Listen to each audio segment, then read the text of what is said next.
So by participating in the support group calls, you are acknowledging you understand there are no mental health providers or attorneys on this call, and that nothing said here is any way to be interpreted as mental health counseling or legal advice.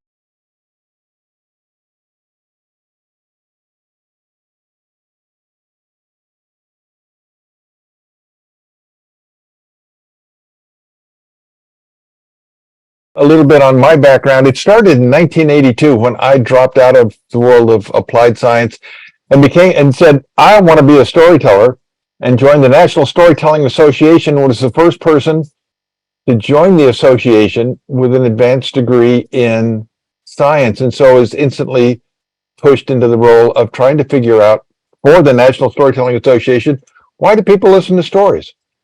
Why do we do it? Why do we remember stories? Why do we remember information better if it comes to us in the form of a story than if it comes to us in any other form or structure? And by the way, we do. And so that started me on the research road. What I want to cover tonight are just the real practical side of how to think about the story that you want to have to tell, and how to make it a little more effective and therefore a little more successful from your own point of view. This session, of course, is totally for all of you.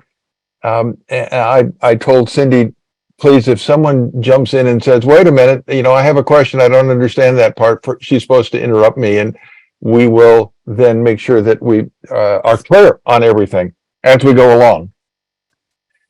You all get to tell stories in relatively stressful situations, situations where you have fairly significant goals and desires on the line.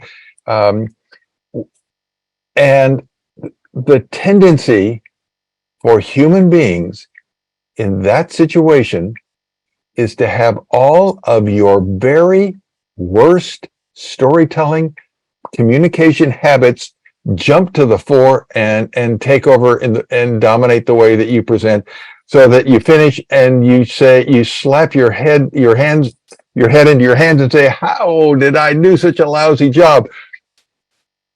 The tools of storytelling are there for you at that time. That's really what we created them for, is people who are in relatively stressful situations, standing on a stage facing 2,000 people, when suddenly you don't remember at all how your story goes. In a courtroom facing a judge, which is about as stressful as it can possibly be. So what I want to do is make this very simple and practical, and yet at the same time very powerful. What I want to do, if you don't mind, I hope all of you, is I'm going to go through and let's share screen and do slides, so that really I'm loading you with two streams of information at the same time, audio and also visual, to reinforce each other, which actually, according to research, does make it easier for you to pick it up, remember it, and use it on your own. Because really, what you want to see is your brain on story.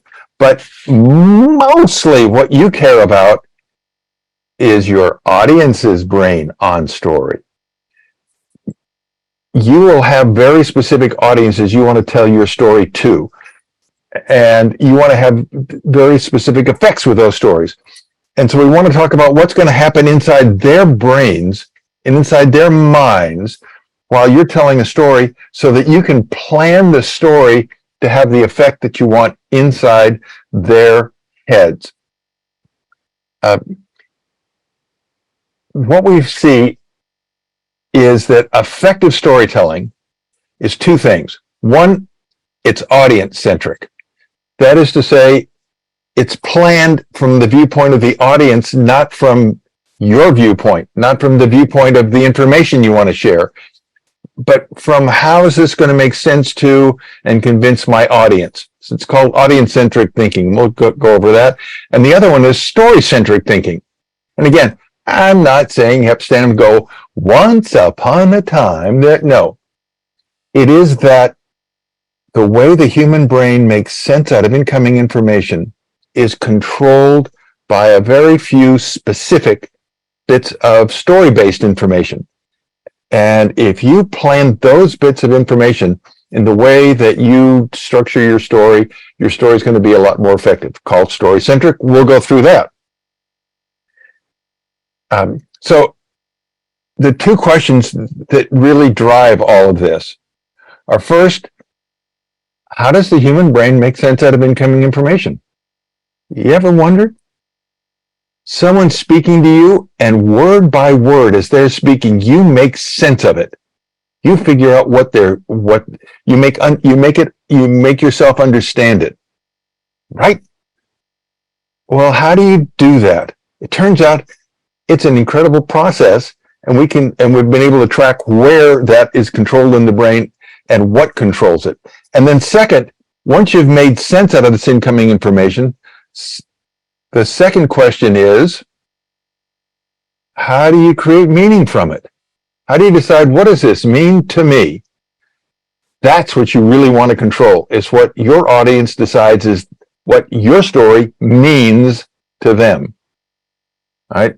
And so to do that, that's story-centric thinking. And I want to go through that. An example of what I'm talking about. If we were all in the room together, I'd do some live things for this, but this is a little quickie example.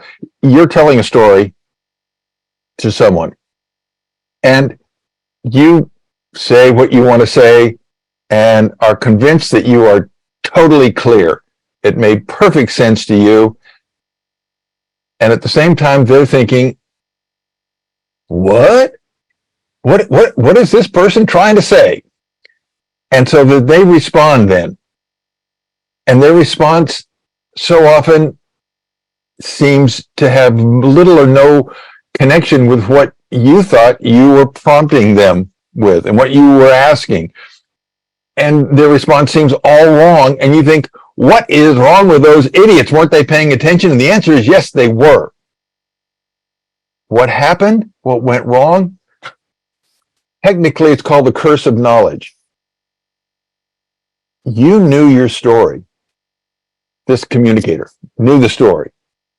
And once you know the story, the research shows that it's almost impossible to remember what it's like, really like, to not know. And yet the person you're talking to doesn't know.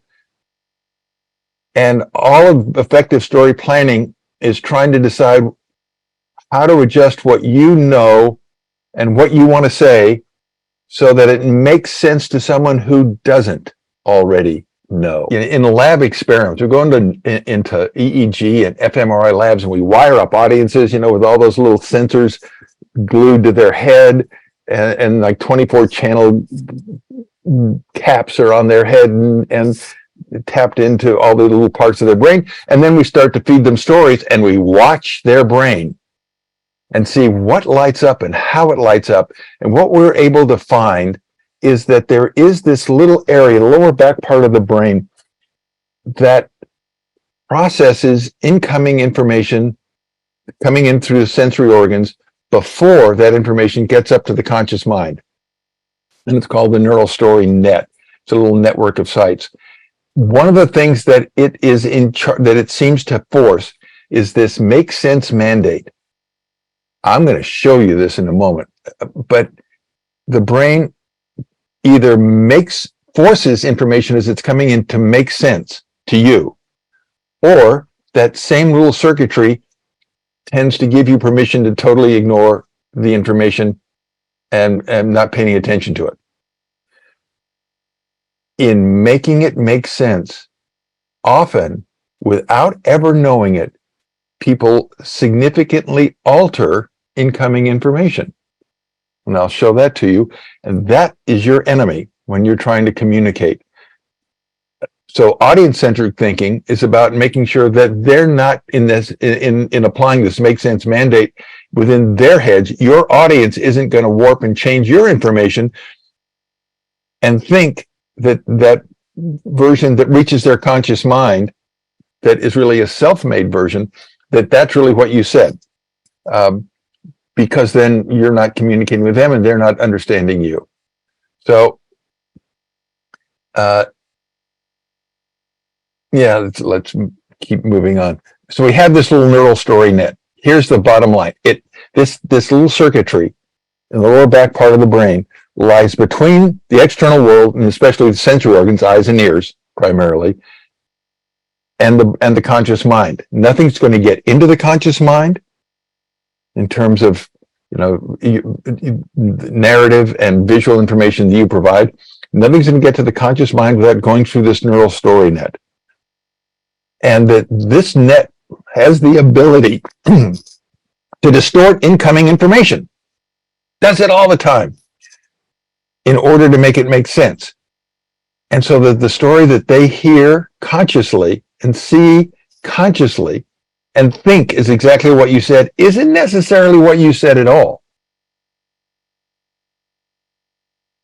Story science has been about understanding how that process works and how you can control it. Okay, background. So, bottom line, they're going to turn, the human brain turns information into story form with a story net before it reaches the conscious mind. That's the function of this area, this neural story net. I want to show it to you. A little your brain in action. So you do this all the time, but when now consciously you get to look at it and see what it looks like. Imagine this. Person number one says, "Where's John?"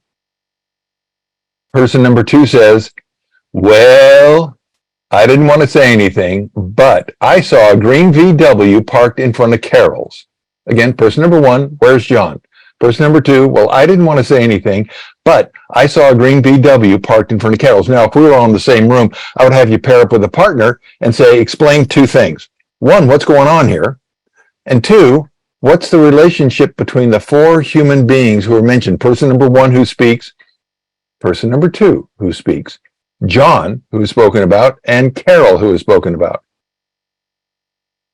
When I do that, universally, what people tell me back, what they hear, is that person number one wants to know where John went, and person number two is telling person number one where John went by saying they saw a green VW parked in front of Carol's, and by the way, it is said that John had no business being over at Carol's, and so something untoward is afoot, right, with John being at Carol's.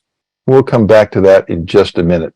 And I'll show you a number of the assumptions that you had to make in order for that to make, for you to be able to make sense out of it that way in your head. Because the truth is, none of those connections are actually in what I gave you. They're all products of your neural story net. So, that's just an assumption, an example. And then again, we'll come back to it and I'll show you a lot of those. But first I want to do one more example. Picture yourself at some kind of a social event. I don't know, a party, a conference, a meeting, and you overhear two people talking. And person number one says, "Hi, John." And person number two says, "Shh, I'm not here. You never saw me. I'm not here." Person number one says, "Oh, that's okay. Carol's gone home." Now, if you heard that, you would be able to make perfect sense out of it, wouldn't you? You would assume that person number two, in fact, is John. And that what John is saying is, keep it quiet. There's certain people I don't want to bump into today, so I don't want to be seen here. And person number one, who understands the situation, says, "It's okay, you coward. Carol's gone home. You don't have to hide anymore." Right? That's not what it says. In order to make it make sense like that, you had to completely reverse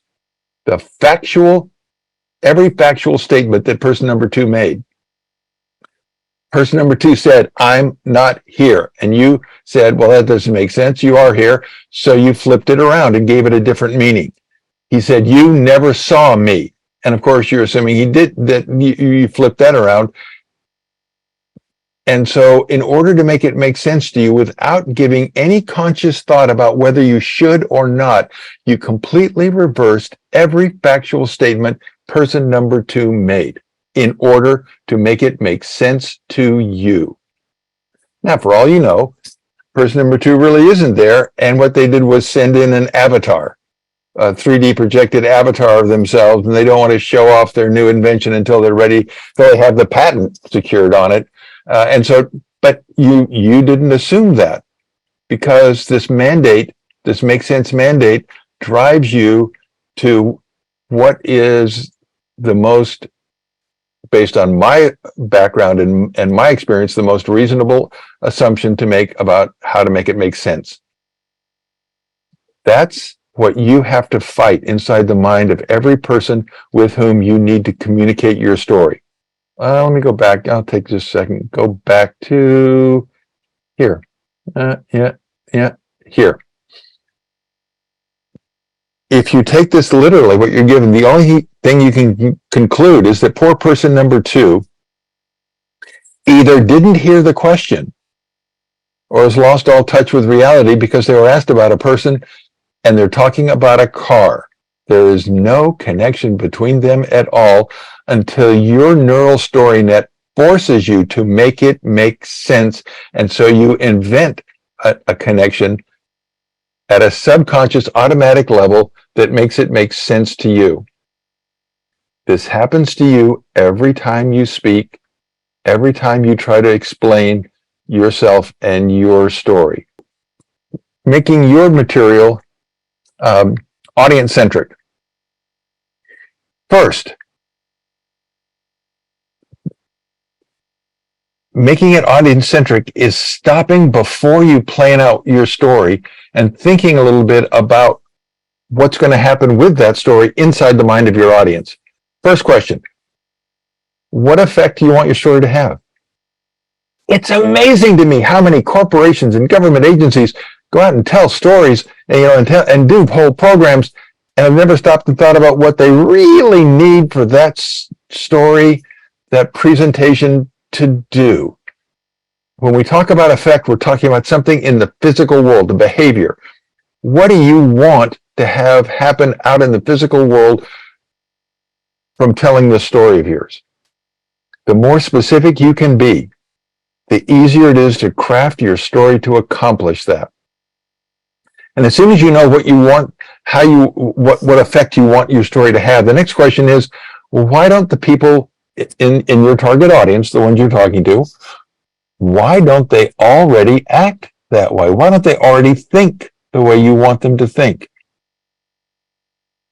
And so under that is, what benefits do they perceive that they get from thinking the way they do think and acting the way they do act? And I guarantee there will be some. So think about why they think the way they think and what they get out of thinking that way already. Your job with this story is going to be to change either some value, some belief, some attitude, or some understanding in that target audience's mind so that they will then change their behavior the way that you would like them to. So when we talk about what change in thinking do you want to create, it's looking for those specific attitude, beliefs, values, understanding that they hold, something very specific that you can address with this story that will flip their thinking so that they act the way you want them to act. And then we're saying, well, what are their goals and wants and problems and issues? What do they need? What are their beliefs? Because those are by addressing, showing how what you want is consistent with what they already want and how those wants can be mutually satisfactory, you wind up being able to use those trigger points to change their thinking. And in that way, what you're doing is really trying to envision the story that they already have in their minds. The story that you want to change with your story so that their thinking now matches your thinking. That's the role of story. And it's amazing how few people, even in stories that really matter, that affect lives and countries, companies' futures, don't stop and think about their target audiences hardly at all. It's that curse of knowledge.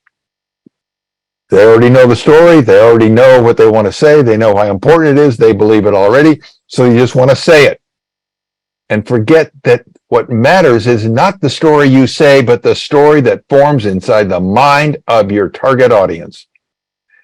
And so if you stop and think about that story, what's already in their minds and what it is exactly that you need to change, then it's pretty easy to work your story to figure out how to change it. Audience-centric planning. Not that difficult to do. You just have to stop, take a breath, and spend a little time to do it. Then, story-centric. And I'm going to go through two big parts of that here, but I apologize. If we had 3 days, we'd go through all of it, but we'll go through the heart and soul of it here in 15 or so minutes.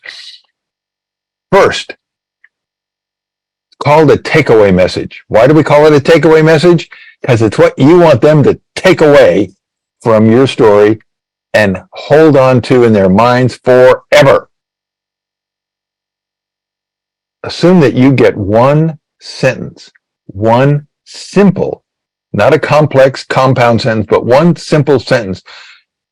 And what you want to do is use your story to drive that one thought into their mind so deeply that every time they think about anything related to this, that sentence pops up in their head.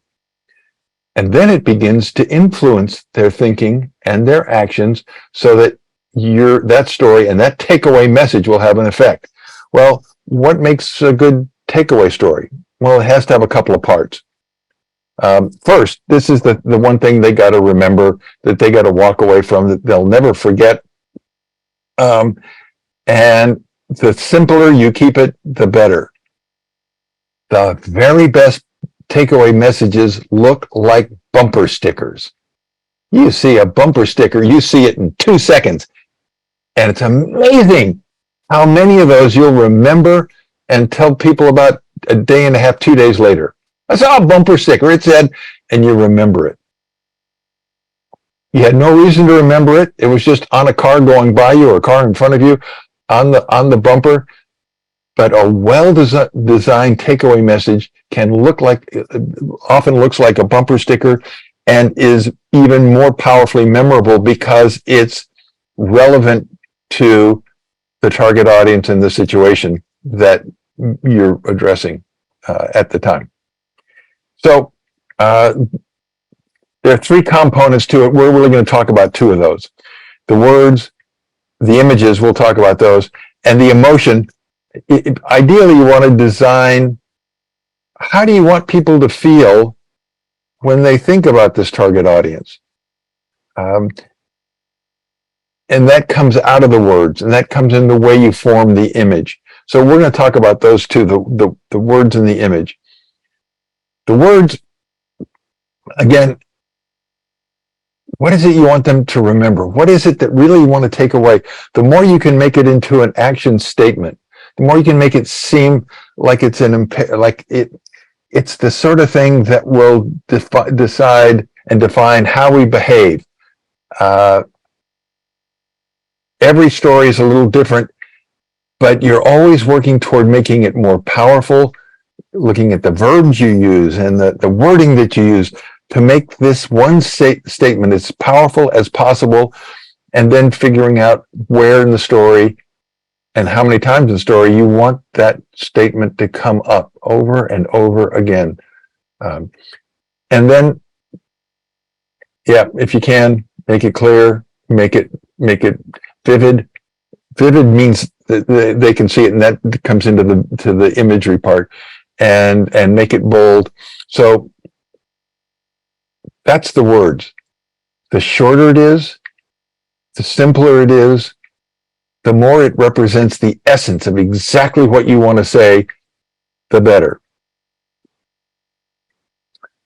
And then also, you know, compelling. Those are just, I tried to put up as many words as I could that would all say more or less the same thing. Yeah, this is the give me liberty or give me death statement. Yeah, we've all heard that one, and that's a takeaway message. He didn't say, well, if I had my choice between all the options that are in front of me, given those options, I think should they range from, either walking away from here and being free or, being shot here on the spot. No, he didn't say that. And I can't even remember his name. That wasn't Patrick Henry. Is that Patrick Henry? Anyway, Revolutionary War statement. It's short, it's simple, it's dramatic, it's powerful, it's memorable. That's the words of a takeaway message. The image. If you can, think of a picture that you want your audience to picture in their minds at the same time they think about those words. If they think about the words should dredge up the picture. In your story, if you can, you wanted to put in that picture kind of in the words of the story. Why? Because our brains have been evolutionarily hardwired evolutionally designed, really, with huge sections to remember sensory imagery coming in through the eyes, pictures. Words are very recent in human history. And the areas of the brain that store words don't store them nearly as well or nearly as accurately. So if you can put some sensory image, doesn't have to be a picture, could be a sound, could be a smell even, but some sensory element, a sound you want to hear, a look, a picture, anything something that they can vividly imagine and picture in their minds along with the words then become much more powerful and are remembered much longer and more accurately and recalled more readily. Okay, takeaway message. It's worth taking some time to think about. What is it that I really want to get across? One sentence. What would it be? And then all the time you're working up your story, you're thinking, how do I build toward that one sentence?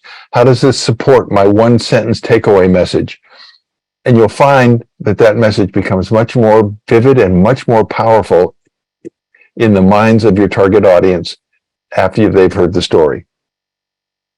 So just a few little side notes on that imagery. And this is often when we get into metaphors. Because metaphors are very visual, right? So but it doesn't have to be visual. It can be auditory, it can be a sound, can be a smell, can be a taste, any of the senses.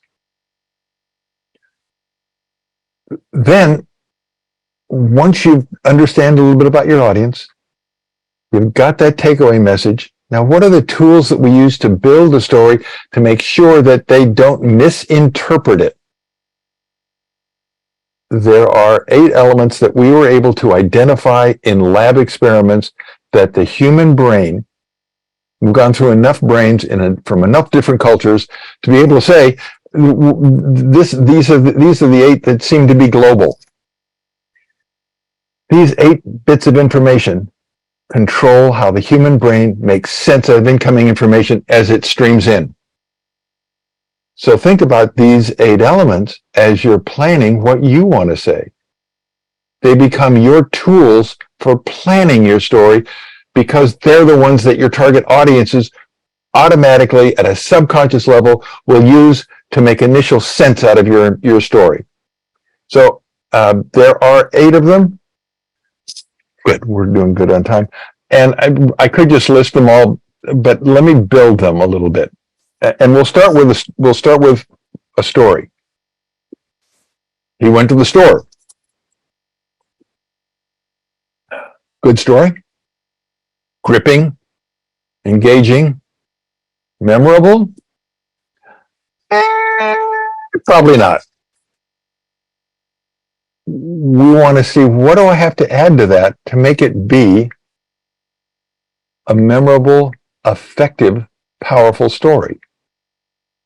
So far, really, none of the elements are in here. But what do we want to add? Again, there are 8 of those.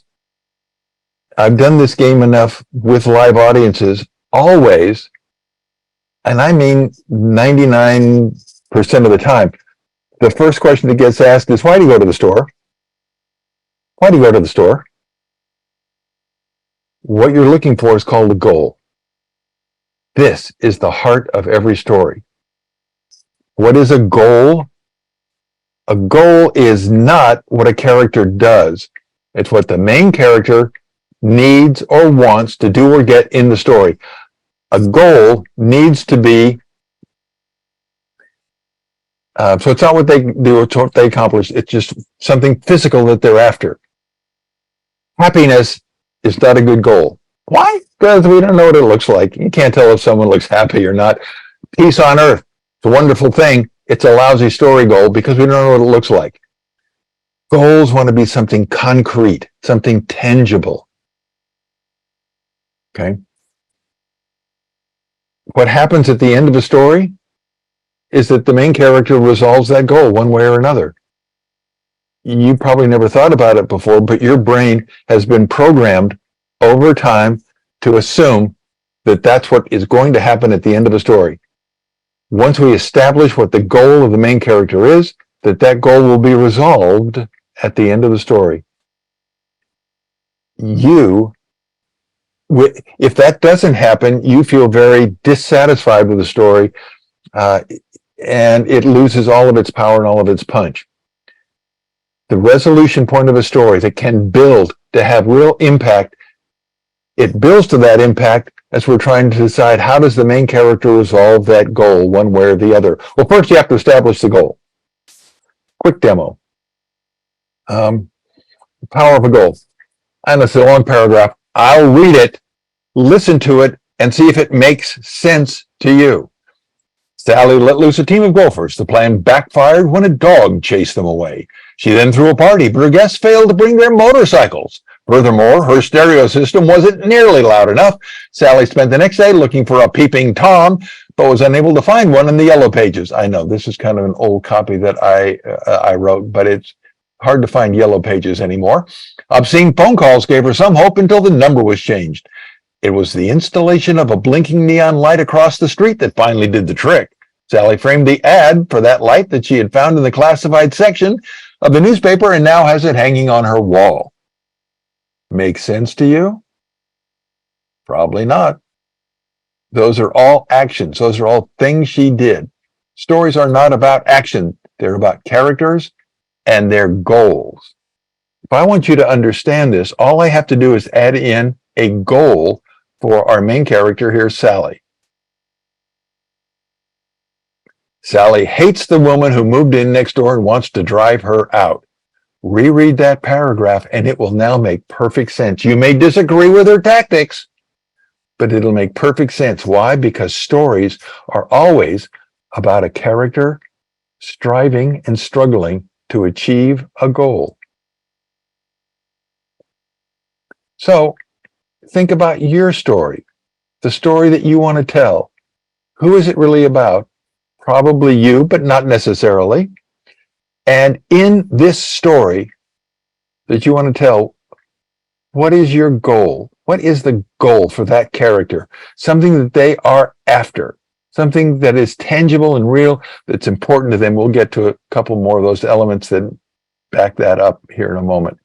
But for now, let's create a goal for, that he went to the store thing. He went to the store for some milk. That's a goal. He got some, the end. Gripping, satisfying? No, because we only got one of the elements in.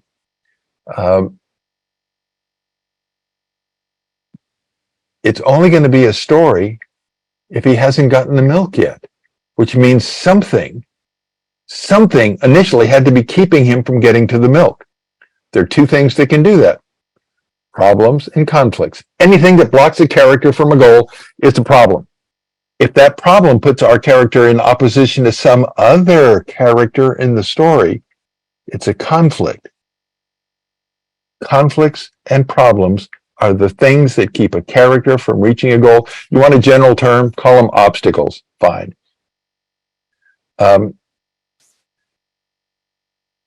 Those are the definitions I just gave you. I'll create a conflict for he went to the store. He went to the store for some milk, character and goal. But a golden butterfly perched on the door handle, twitched its wings and hissed, "You can't come in." So, kapwham, he brushed away the butterfly, walked in, got his milk, went home. The end. Not very exciting, but I did put in a conflict. What's missing? Next element. Risk and danger. People tend not to think about risk and danger. Let's define those two. They're very important. They create the excitement. They create the tension. They create emotional involvement in the audience that you want to create. Risk is the likelihood something's going to go wrong. It's mathematical probability of failure. You can express it when I'm doing mathematical calculations, when I'm doing quantitative calculations on impact and influence assessment. We evaluate risk on a 0 to 1 basis. We score it so that we can do calculations on building tension and building excitement. Risk is just how likely it is that something will happen and the character will never reach their goal. Danger, that's what happens to you if something goes wrong and you don't reach your goal. So danger is the consequences of failure, of failing to reach a goal. Risk is the likelihood of it, the probability of failure. Those are independent variables, but they make this. Look at any story, any movie, anything you've ever seen, and that's what creates excitement and tension in it. They are always there. I will guarantee it. And we almost always ignore them and don't develop them and don't bring them out. And yet they make the characters in our stories so much more empathetic and so much more sympathetic to your audience. So think about what could go wrong? How likely is it? What do I have to struggle with? What are the struggles that I've been facing that, again, you know the story, but think about these elements of it that we so often forget to mention when we tell the story. And then the danger. If you're doing Hollywood movies, does it have to be physical? Sure, because that's what Hollywood movie and their big budgets and special effects do. But for us, absolutely not. Anyone will do, especially emotional ones, mental ones, social ones, as well as physical. And it's primarily those first three that we really deal with every moment of every day, from embarrassment to rejection to blah, blah, blah, so forth and so on. That's where the real dangers come from.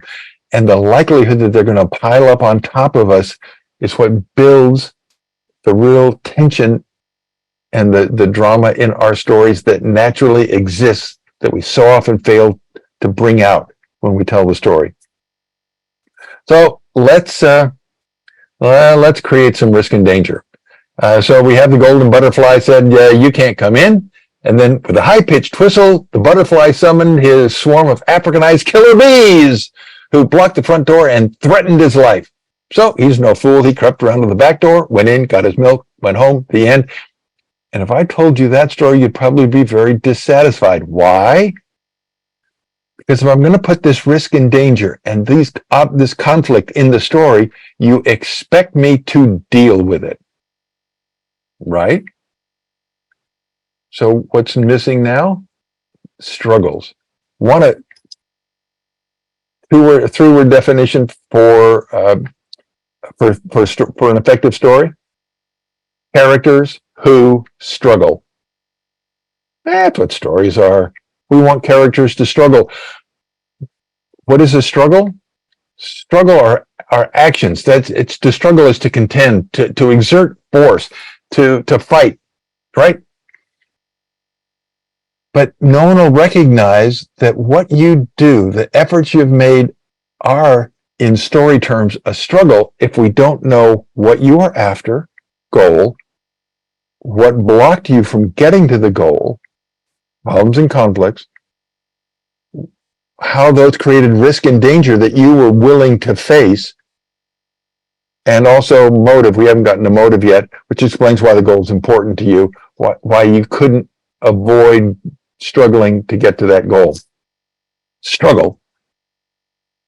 We so often try to make it look like we don't struggle, and yet exactly the opposite is what makes stories work and what makes them compelling and what makes people empathize with those stories and with the characters in the stories, is characters who are willing to struggle for a noble goal, facing risk and danger, conflicts and problems. And so struggle how? And then the struggle can be internal, right? Anyway, internal. It can also be external. That is to say, against others, against a storm. Oh, so I want to, I'll put in a struggle. So the Africanized bees are here, and now we put in the struggle. He risked his life swatting and slapping into bees, and he went straight through the attacking bees and into the store to get his milk. And you're thinking, okay, but aren't you starting to wonder why in the world he'd risk his life for a quart of milk? There's something else missing. Next, I skipped over this one. This is huge. Motive. Motive explains why the character thought that goal was important. This is where values and beliefs and attitudes and all your passions and fears and hopes, this is where they all come in. Not in the goal. The goal is something tangible. And it can be even something simple. You wanted to get a cookie to have after dinner. But the question is, why did you want the cookie? What we find is if your target audience agrees with your goals, agrees with your motives, that is to say, if they share those motives, they will always empathize with you, with the character in the story. And yet so often people forget that they talk about what they were trying to do and forget to talk about why it was so important. What in their hearts and souls drove them to want to do those things, get those things that are their goals. That's where motives come in. They also create suspense, and they create listener identity. I want to here's a little research. If you don't talk about this, we find that the brain of your target audience will always make it up. Always. And here's what we find when we test it in the lab. They're always wrong. I mean, always is an overstatement. They're almost always wrong. And when they're wrong, they always assume a more negative motive. That is to say, one that's self-serving, that's narcissistic, even that's cruel or sadistic. And because they assume that you, the character in your story, if you don't tell them why you are, why the goal, whatever goal you've got in the story, why it's so important, they assume something that's far more negative than is the truth, and so don't empathize with you, but tend to turn against you. It explains most of those seemingly incorrect responses to a story that occur. And it's just because the teller of the story didn't provide a strong enough version of the motive, their motive, what drove them, what in their heart and soul drove them to, and is driving them to do what they want to do, to go after what they want to, what they need to get. So, motive. Watch how your reaction changes to this story about, he went to the store as soon as I give him a motive that is sympathetic and that to you and is consistent with your own motives. I'm sure by now, up to now, you're thinking, yeah, cute little story, ha ha ha. Wait until I add a motive and see how it changes the way you look at the character in the story. He went to the store for some milk that would keep his deathly ill son alive until the doctor arrived. And all of a sudden, you're rooting for him to swat his way through those killer bees and get the milk and get home with it, right? Knowing the motive changes the way you look at the character and all of the actions and the character's struggles. The motive, more than anything else, defines how you emotionally respond to the story. The same is going to be true for your audiences with your stories. So think about how you want to present the motives that drive the characters in your story, be they you or other people in the stories that you present. All right, goal. We got a couple more. I want to take 1 and 2 together. They're the ones I skipped over. And actually, anytime you're doing a story, 1 and 2 are where you start. That's why they're 1 and 2. They are characters and character traits. Stories are all about characters. They're not about events. They're not about what happens. They're about the characters to whom it happens. Character traits is just information about the characters that lets us keep track of who they are. Lets us keep that character separate from other characters. Stories are all about characters and making characters interesting. So I made up some stuff about the guy going to the store. And I tried to make up some stuff that would be both funny, but also would be relevant to the story and would increase the risk and danger that you perceive that he must face, right? So trying to increase risk and danger, I'm making the story more exciting because I'm increasing the likelihood that something's going to go wrong. And that increases the tension and increases the excitement. There's only one more element, and that is to say, what makes a story sound real? It's not that it really happened. It's that you put in enough details to make it seem like it happened. What are details? They can be bits of information about the character, about what your senses would perceive, what it looks like, sounds like, smells like, feels like, about the settings, the scenes around them, and about the actions, the events in the story. The more details you provide, the easier it is for your audience to visualize it vividly in their own minds. And remember, that's the version they're going to remember. So the more vivid and accurate you make those pictures that are in their heads, the more accurate is the image, is the story that resides in their memory, and it's the one that affects their thinking and their behavior, which is the job that you want your story to do. There they are. Those are the 8 elements. We got a character that is of interest to us, who has a goal backed up by some motive. The pathway there is blocked by problems and conflicts that create risk and danger. And the character then must struggle, facing risk and danger, get past problems and conflicts to get to the goal that's important to them. Those are those essential elements of story. Here they are in written form. And here's the short version.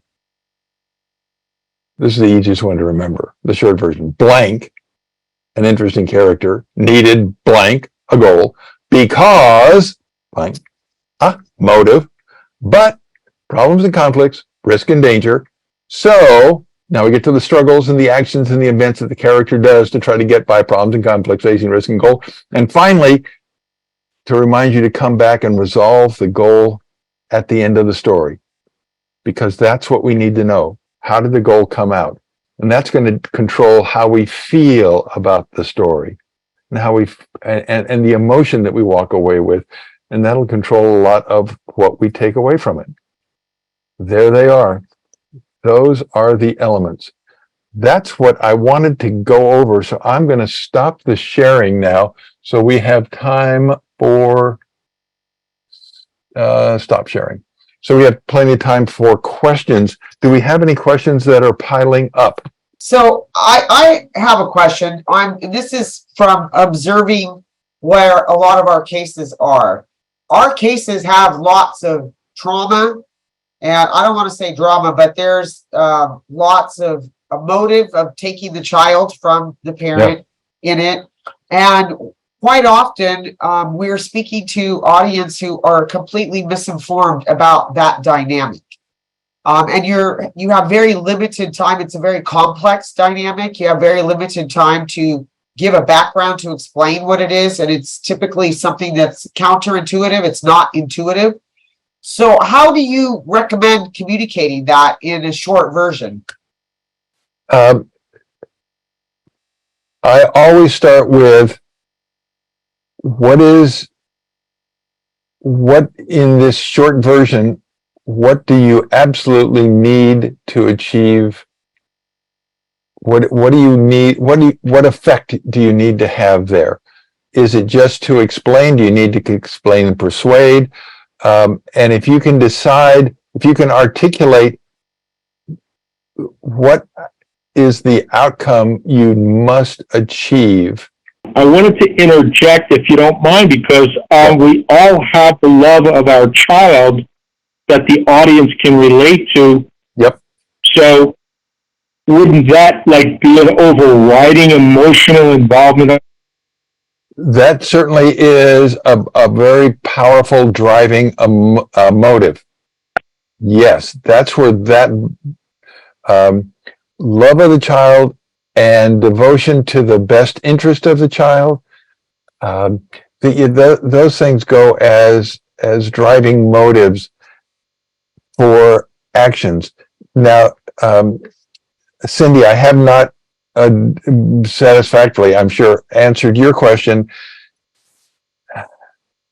The key is going to be look at your target audience and say, in that target audience, whoever it is that you need to talk to at this time, that person, what specific attitudes, beliefs, or understanding do you want to change?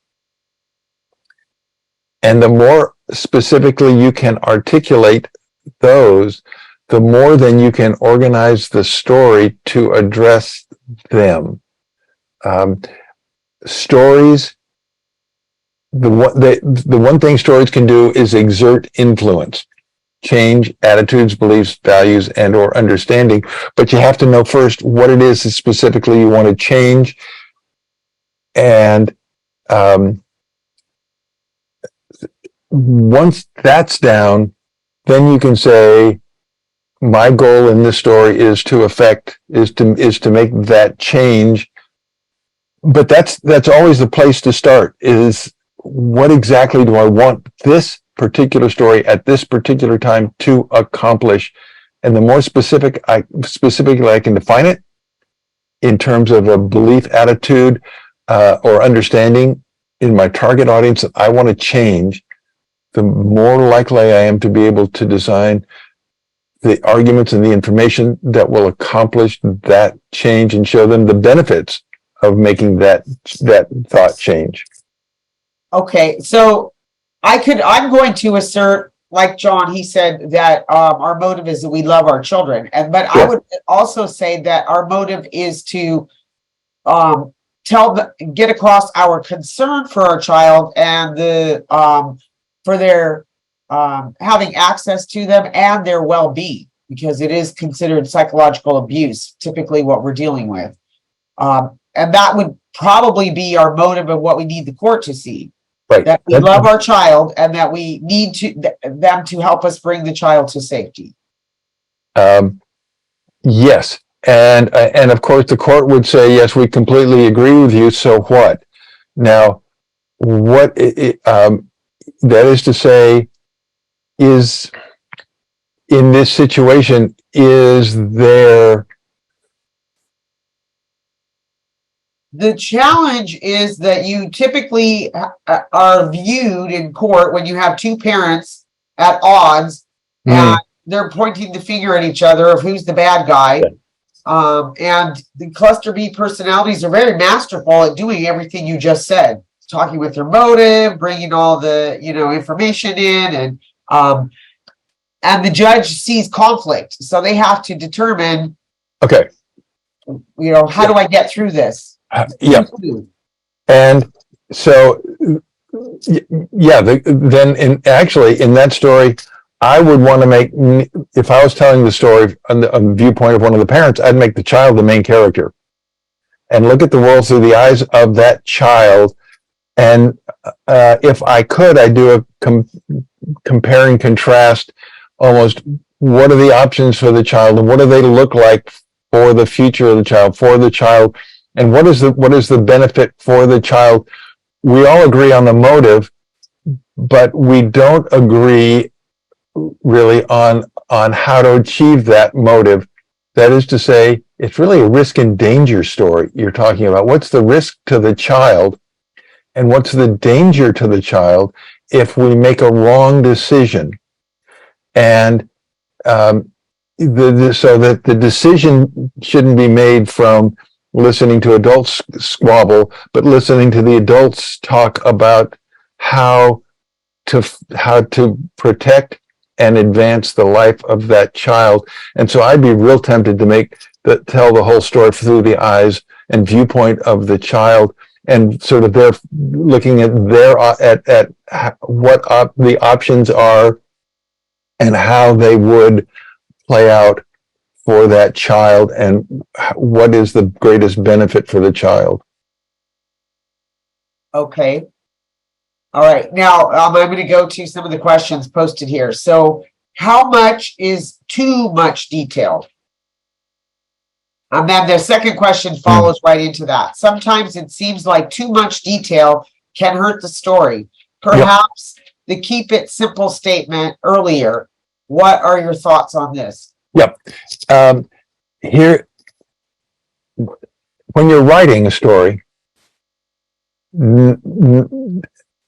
every time I've interviewed other writers, they've all agreed on this ratio pretty much.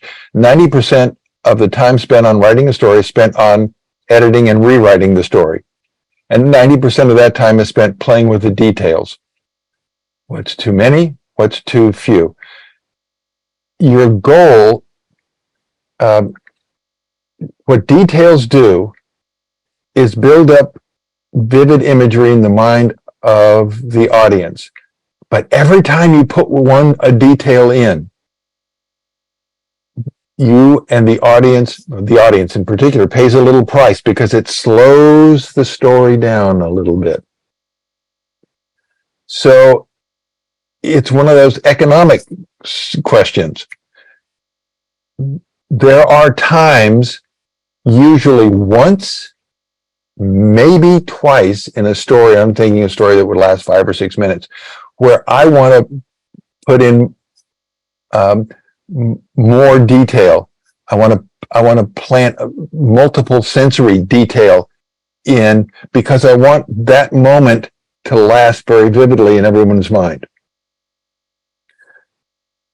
Other than those 1 or 2 moments, usually you want to keep the detail to a minimum, which is different than non-existent, to a minimum to keep the pace of the story moving along. But the ultimate test is always, have I put in enough detail so the target audience will see the story in their minds that I want them to see? Always you're trying to put in the minimum amount of detail.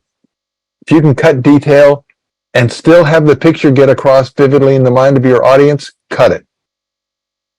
If you cut too much detail, what happens is they don't see the story quite the way you wanted them to. They don't see the scenes and the imagery quite the way you wanted them to, and so they start to see a slightly different story in their minds than you wanted them to, and that's your cue that you should have added more detail back in. That 90% of time that gets spent on editing and revision is often testing your story with test audiences and see and asking them, what did you get? What did you see? Tell me, feedback the story to me. Tell me the story and let me see if you can, if it really got in your head well enough so that you can tell it back to me. If you can, I put in enough detail so you really got the story. If you can't tell the story back to me after I told it to you, then I didn't put in enough detail for you to be able to do that. And I need to put in more. So it's there, less detail, faster pace, more emotional impact. But if you get too few details, so we don't picture it accurately, then the story pretty much loses all of its impact. There is no formula, unfortunately, for how much is too much. It varies from story to story. It varies from teller to teller some. It varies a little bit from situation to situation. But that means you've got to allow a little bit of prep time for this story and the telling of this story, so you can test it a time or two to see what really is for you, for this story, for this situation, what's enough detail. And yes, the less detail you can put in, the faster the pace, the greater the engagement, the greater the tension, the greater the excitement, and the greater the impact. But caveat is, if you don't put in enough for them to be able to accurately visualize it, you'll lose it all. Okay. Another question we have, how do you overcome competing stories, which happens often in our cases? How do you make your story seem more real and more compelling than their story?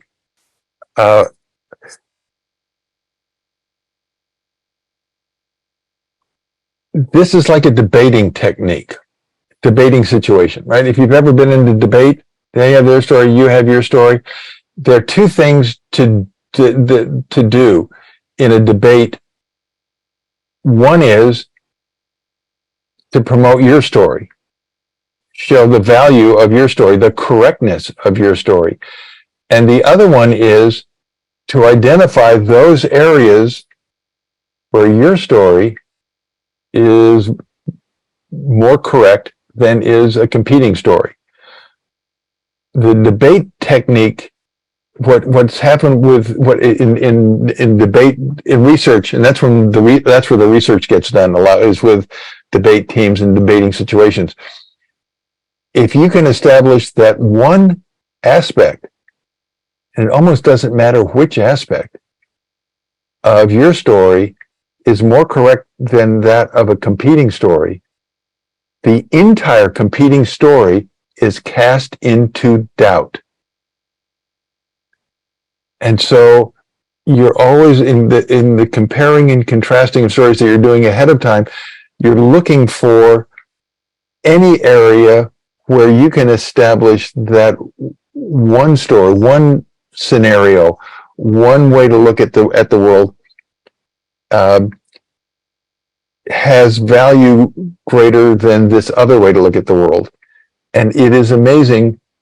You don't have to address many of the other areas in that competing view, but if you can cast doubt successfully on one of them, one area, it casts doubt on all of them and tends then to shift the receiver of the story, that person who is listening to all of these stories, tends to shift their thinking to be far more empathetic to your story and all aspects of your story. And so just in direct competition, if I've got my story, they've got their story, and we're both butting heads, that's what I'd be looking for. Okay. Next question. I was wondering how this could be adopted to the question and answer format of cross-examining or examining a witness. The heart and soul of a story is character, goal, motive, problems and conflicts, and then the resolution, how you want the goal to come out, how the goals should be played out, where do we want to go. And so no matter what question gets asked, you can always answer within the context of the story by going back and saying, well, you know, and listing goal, motive, so that they'll try to zero in on one very specific aspect, ask a question that it's on something that's just one little specific. But you can answer with the story and to create that context for the story. So you keep always going back and reinforcing with goal, motive, and the struggles that go along with that goal and motive, where we're trying to go and why we're trying to get there. And even if you can just do goal and motive, almost with every answer, and use that to create context for whatever little specific answer you provide, it keeps the heart and soul of your overall story in mind and at the forefront of every one of your answers, and therefore keeps promoting that overall story that you're trying to promote. Okay. Next question. Along with that, is there too much emotion? And let me preface that with, quite often, we are extremely connected to our children, so we do come across quite emotional. And what does that do to your story? Okay. The emotion that counts is the emotion. In storytelling, the story that matters is the story that forms in the mind of your target audience. Not the story that is in your mind, not even the story as it comes out of your mouth. It's the story that forms in the mind of your target audience. That's the one that then doesn't act. That if you can change that mind in your target audience to view the world the way you want them to view the world, the way you view the world, you win. And if you can't, you risk losing. So the question is, as you look at the story, what emotion do I want to have them feel? Yes, often the teller are if it's you're the parent and you feel strong emotions, generally speaking, emoting them doesn't serve your purposes well. I say generally. You will certainly be emotional. It will come out, but becoming very emotional yourself doesn't necessarily drive emotion, sympathetic emotion, into the mind of your target audience. It's always thinking, what emotion do I want them to be feeling? And if I want them to be feeling empathetic toward me, what creates empathy is watching a character with whom I identify. We have identical motives. We share certain traits. Watching a character with whom at least somewhat I identify with, struggle to achieve a goal that is noble, and struggling against problems and conflicts, facing risk and danger. That's what creates empathy. And that's what creates sympathy. And it's those emotions that form in the mind of your target audience that are the ones that really matter. So usually, not always, but usually, if the person telling the story becomes overly emotional, it pulls the target audience out of the story. Stop thinking about the story and start to think about whether the person who's telling the story needs to have a rest break, needs to sit down and have a sip of water. And so that it slows or stops the development of emotion in the mind of the target audience. And always, that's the emotion that you want to be able to anticipate, that you want to create. And you want to create a sympathetic motion there. And the more that a character struggles toward a noble goal,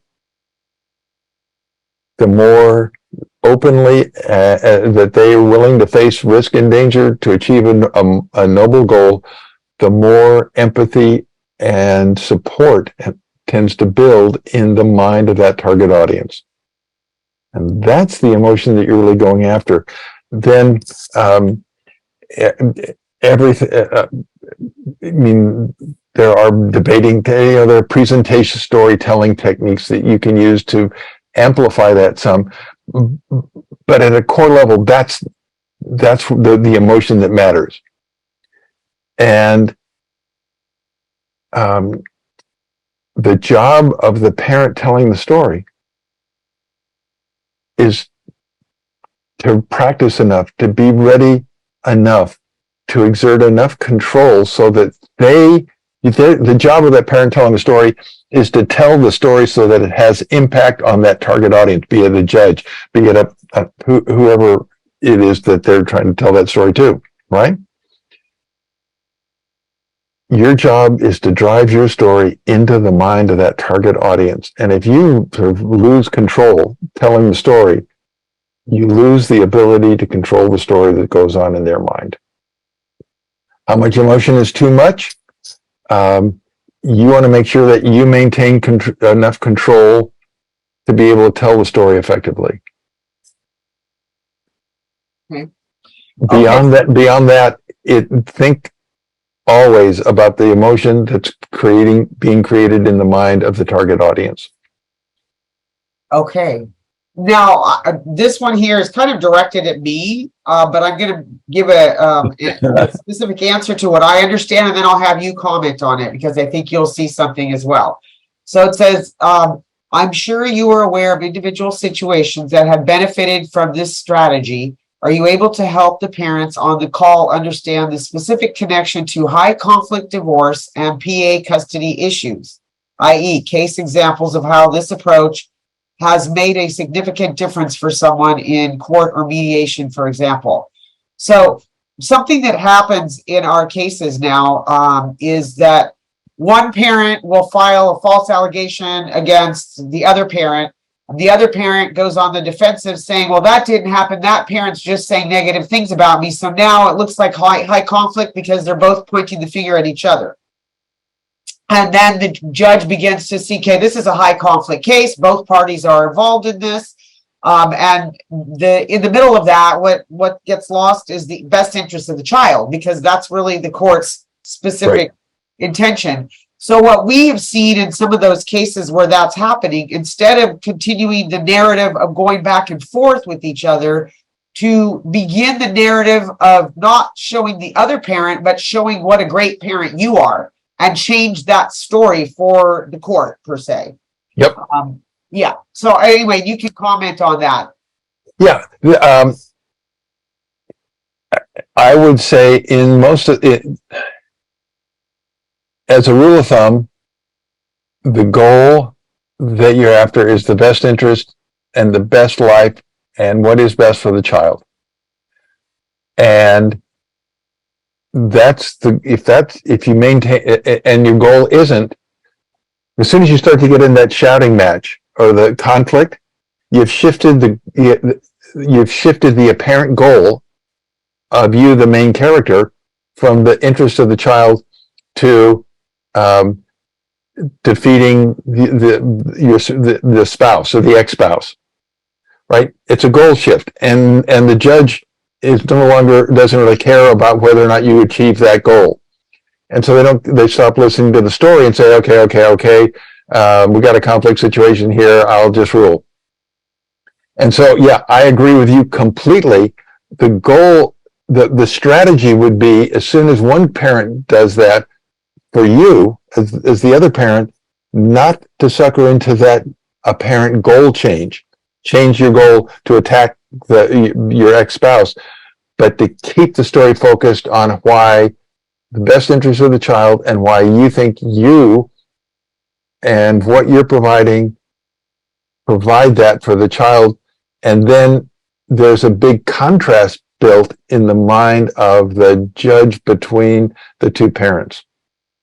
because they're working on different stories. One's working for the child, one's working to attack the other spouse, their former spouse.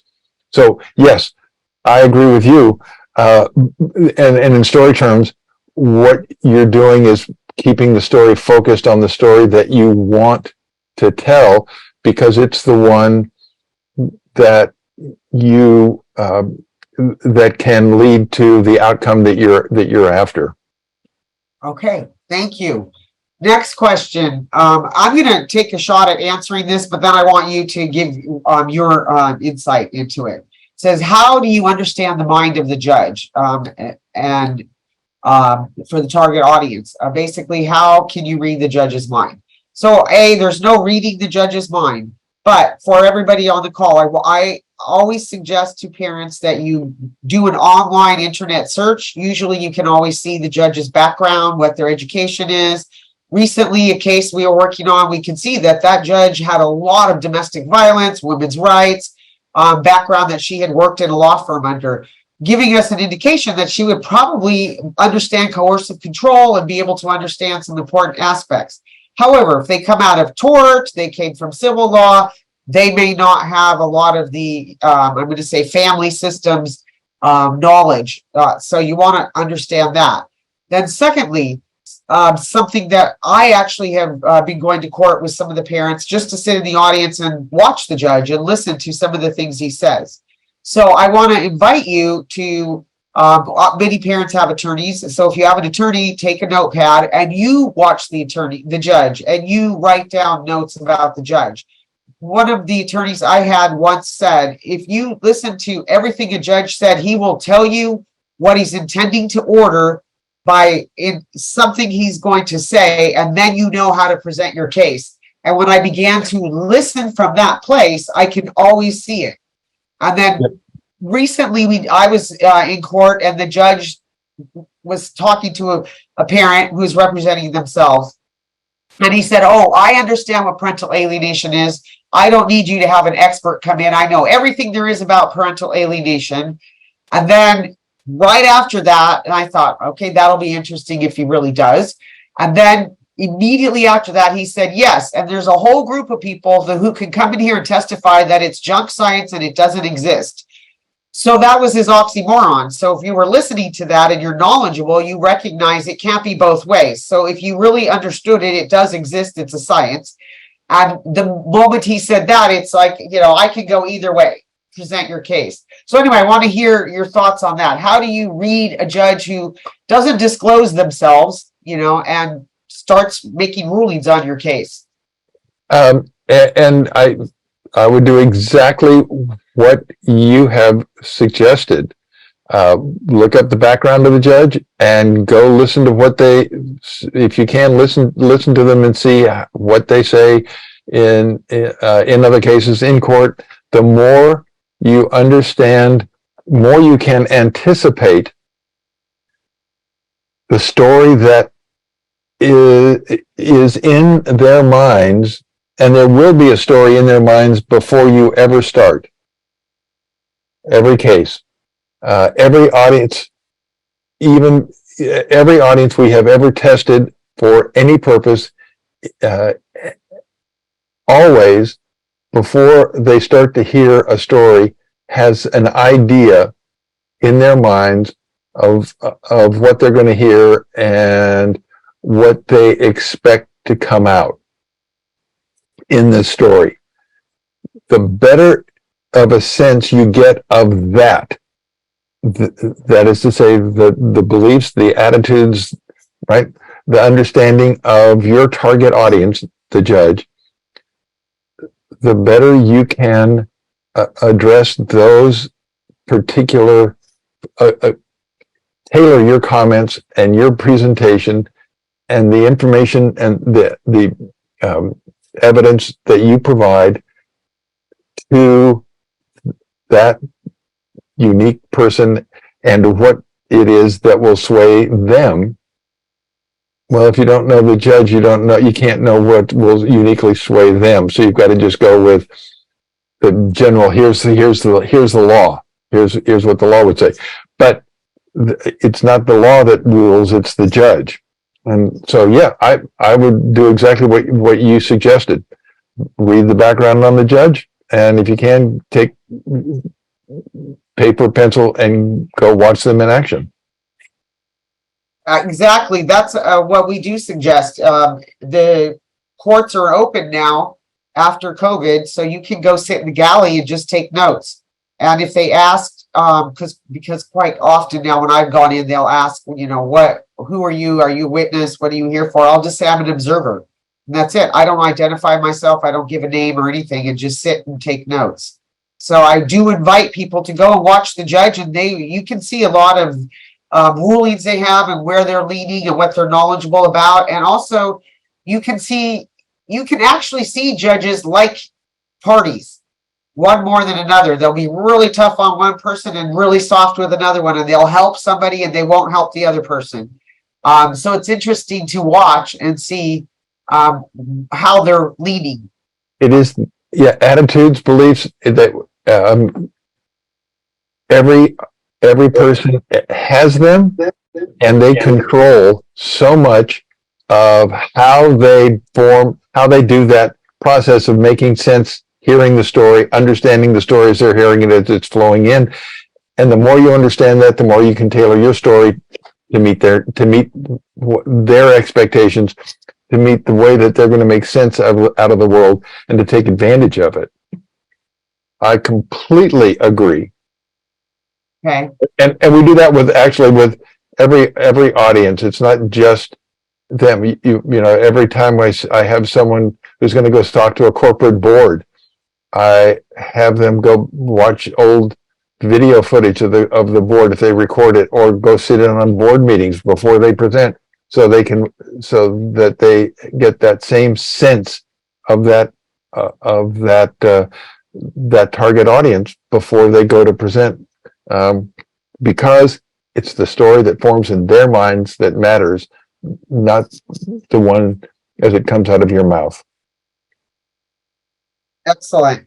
I'm going to add one last thing, although it's not really posted in the questions. I'm going to ask the question. So how much is too much detail in a PA case? And I'm going to give an answer, and then I'm going to have you comment. Dr. Amy Baker has 17 strategies that alienators use in their PA cases. So how we ask parents to organize your details is to create a spreadsheet with a heading with each of those strategies. Go through your emails and your communications or situations, circumstances, and log them underneath that heading, the appropriate heading. And then you can filter it, and you can see which of the 17 strategies you have more incidences inside of. Because to go into court with 17 strategies is overkill. You can't even get it in your paperwork. Judge can't sit through it. But if you have 4 or 5 primary ones where you have, high levels of abuse in those areas, you can present those, and that's what attorneys and strategists are doing. So that will help you filter down what is too much detail, because I know we often think everything is a detail and is important. And while it is, the courts don't have time for it. So, Kendall, I will let you speak to that. I would say two thoughts related to that on detail. What you're talking about is designing the story, designing the and in that, what you want to do is get rid of anything that doesn't actually support the case that you want to make. And so, right, if there are 17 of those and there are only 4 that really highlight all the information that you want to present, do that. The next area of detail, and that's planning, and then in presentation. So you only present, the less you present, the better. No, I'm saying that wrong. If you can get your thought across in 100 words as opposed to 500 words, those 100 words each have 5 times the power and the impact that they would have had in the 500-word version, where they would have been lost and buried in with a lot of other words. The power and impact of each word, each image, each bit of detail that you provide increases as you can shorten and tighten the presentation around those key bits of detail. Now, you want to make sure you include all the information that you absolutely need to include. Get rid of everything else. And then that's one level, that's sort of planning detail. In the presentation of that detail, the question is how much do I have to say if I'm describing an incident? How much detail do I have to put in that incident to be able to put a picture in the mind of my audience? And that's where the rehearsal and practice comes in to see how much, what's the minimum amount that of detail I can put in and get that picture across. When you're doing it live, you can always watch the audience and see facial expression, body posture, when it's clear that they see where they have the picture in their heads. The idea for both of those is to get rid of as much as you can, as long as you keep, first in the planning, focus in on just those elements, those aspects of the information that provide the strongest case for you. And then in the presentation of those, try to minimize the amount of detail, physical sensory detail that you put in, so they can see really the event, the thing you want to talk about, as long as you make sure that they really do see it. So in both cases, the concept is the same. Less is more until it gets to be not enough for them to really be able to get the picture you want to put in their heads. And you're always trying to say, can I tighten it? Can I tighten it? Can I shorten it? Can I shorten it? And still, as long as it's still effective, so as it gets the message point across, puts the pictures in the head of your audience that you need to have there, less is always more. Yeah, I agree. Okay, we have one more question, and then we're going to close the call. This is actually an excellent question. What about the 8 behavior manifestations of the children that are caused by the 17 alienating behaviors? This is some scientific work we have available to us, basically showing the effects on the children. And then we're getting back to focusing on the best interest of the child. So thank you for bringing that up. Yeah. Yeah. Very so good. let me go back to the focus of the child. So if you can, while these cases get complicated in detail, and because they're so traumatizing to our experience of it, if we can tighten it up, like with exactly what you just said, and have enough detail and very strategic, and then tell the story so that the long-term impact is there for the child, you have a lot better chance of getting that through to a judge, per se, or whoever else might be listening. Yeah, I would say that clearly there is science here that you're just talking about, and there is science for story, and both of those fields of science give you tools to plan the way that you present information to be as effective as possible. The art of it comes from then, once you've applied the science and you say, here are the kinds of information that really will have impact in this particular case. Here's the focus that I want to have, bringing focus back on the child and the effect on the child. Then the art of it is to say, if I'm telling the story, what does it sound like when it comes out of me? How do I work on my own story? And so that when I tell it, the listener gets the pictures that I wanted them, that I spent so much time looking at the science to develop. And that takes time and effort to try it again. That's 90% of storytelling, working up storytelling is telling the story over and over again until you get it to a point where you can tell the story and have someone else walk away seeing the same story in their head that you see in your head. And that never happens the first time you tell it. Even if you spend hours and hours and weeks with all the science and the story, we can get quantitative on the story analysis and all of use all of the equations and all of the models and the metrics for the story. You get to a point where you have to actually say it, and that's the art part. And that means you've got to be able to say it until someone and practice saying it until someone hears you say it and gets the same story in their head that you have in your head, and the same pictures in their head that you have in your head. And that then is effective use of story. That's what you're after. Okay, excellent. So thank you very much, Kendall. I want to, thank you. It's an excellent presentation. It's so nice to see the science behind our stories. And our stories are everything for our circumstances in these cases. Yeah.